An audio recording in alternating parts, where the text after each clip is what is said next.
Kita tidak ingin melakukan ini semua sebenarnya.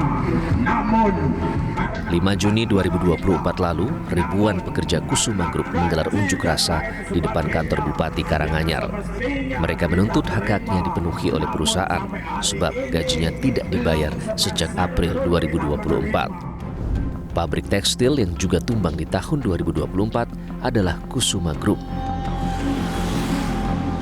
3 perusahaan yang bernaung di bawahnya tutup total sejak April 2024. 3 unit usahanya di Jalan Raya Jaten kilometer 9,4 Karanganyar tidak beroperasi lagi. Tidak kurang dari 1.500 pekerjanya diberhentikan secara sepihak tanpa kejelasan nasib. Pabrik tekstil Kusuma Group memiliki 3 unit usaha yang memasok kebutuhan bahan baku tekstil dari hulu ke hilir, yaitu PT Kusuma Hadi Santosa sebagai produsen kain, serta PT Kusuma Putra Santosa dan PT Pamor Spinning Mills yang memproduksi benang. Namun, sungguh amat disayangkan, pabrik tekstil yang memproduksi kain polos dan kain printing sebanyak 3,3 juta yard per bulan tersebut terpaksa gulung tikar. Dwi Mariadi sudah 31 tahun bekerja di PT Kusuma Hadi Santosa. Lebih dari setengah usianya dihabiskan di pabrik tekstil tersebut. Namun apa daya, Mariadi tidak lagi dipekerjakan tanpa kejelasan status. Pernah Bu, udah beberapa tahun memang kondisinya memang tidak normal gitu. Artinya sering kali diliburkan, nanti masuk kerja, kemudian diliburkan. Kondisinya memang bertahun-tahun sudah seperti itu. Dan kemarin itu mungkin sudah titik jenuhnya sehingga sama sekali tidak ada job pekerjaan di perusahaan. Bapak sudah mengalami asam garam, madu, pahit, dan segala rupa di perusahaan. Iya Bu. Terus kemudian sekarang berapa bulan? 5 bulan ini, 5 bulan ini. Iya. Gimana? Ya rasanya sedih Bu.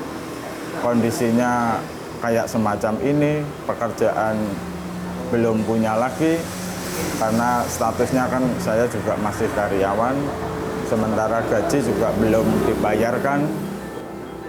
Bahkan setiap hari kan kebutuhan juga harus dipenuhi, Bu. Bernasib serupa, 7 pabrik tekstil milik grup usaha Dunia Teks di Karanganyar juga kolaps bersamaan. Sejak pandemi COVID-19 mendera, penjualan pabriknya terus merosot.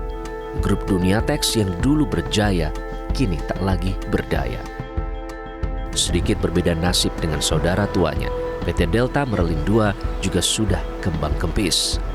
Gara-gara omset penjualan terus merosot, kapasitas produksi diturunkan hingga 75%. Dari 1.648 mesin yang dimiliki, hanya dioperasikan 400 unit. Jumlah pekerja yang sebelumnya 2.000 orang disisakan tinggal 535 orang. Kalau kondisi saat ini sudah beda Mbak dengan kondisi yang kemarin-kemarin kita sebelum COVID ya. Jadi sebelum tahun 2019 kita masih normal. Dalam arti mesin kita full, kemudian karyawan kita juga full. Tapi setelah COVID, berlangsungnya COVID itu tahun 2019 itu ya istilahnya mengurangi banyak aktivitas kami. Karena mesin tidak semua jalan. Jadi hanya seperempat dari total semua mesin.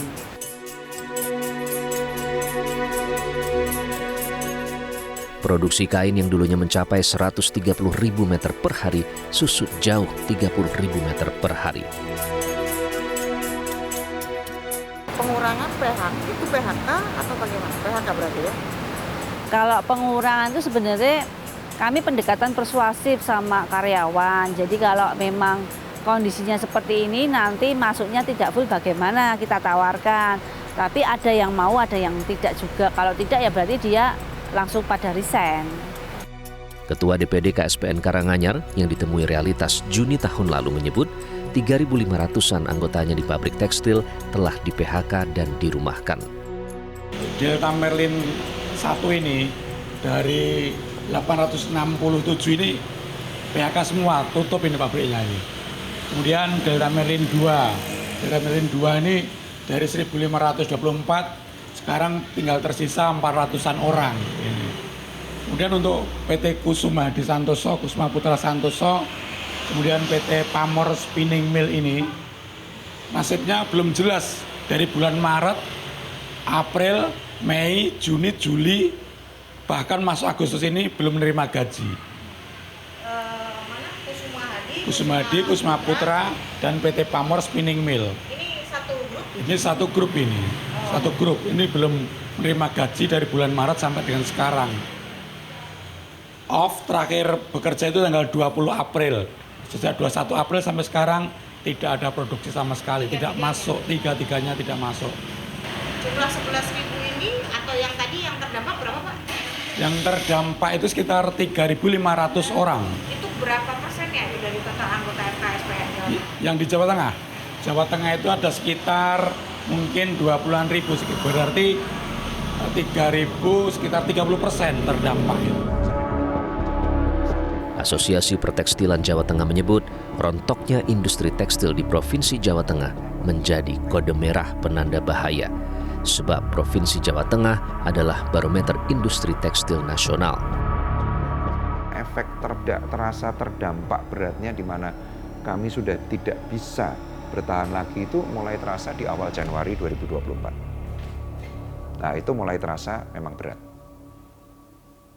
Sehingga perusahaan ini mau tidak mau melakukan tindakan yang paling akhir.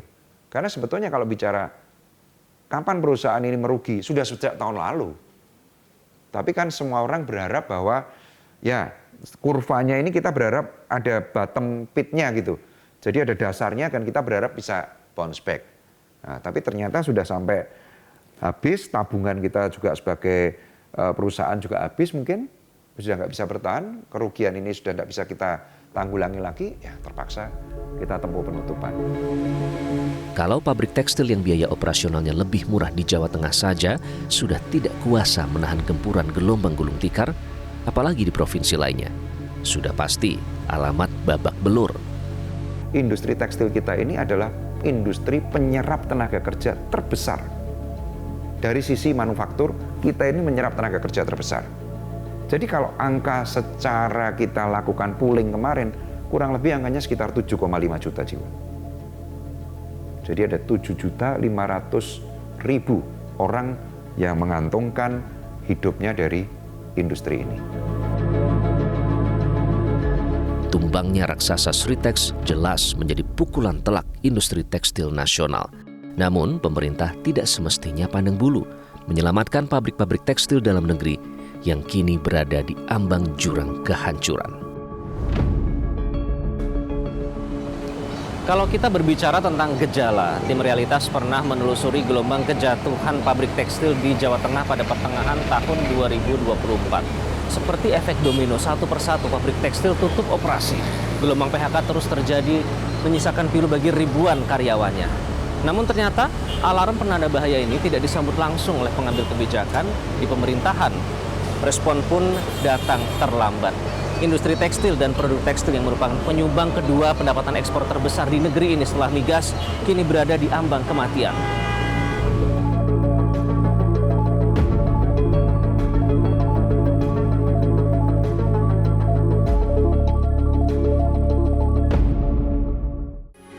Metro TV